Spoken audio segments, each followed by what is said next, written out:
अस्सलाम वालेकुम वरहमतुल्लाहि वबरकातुहू। बीमारी इंसान की जिंदगी का एक कड़ा इम्तहान है। कभी जिस्मानी दर्द, कभी दिल की परेशानियां। ऐसे वक्त में सबसे बड़ी ताकत अल्लाह पाक की रहमत और कुरान की दुआएं हैं।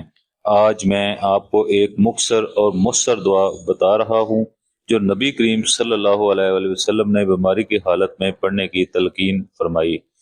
दुआ का तर्जुमा है, ए लोगों के रब, तकलीफ को दूर फरमा, शफा अता फरमा, तू ही शाफी है।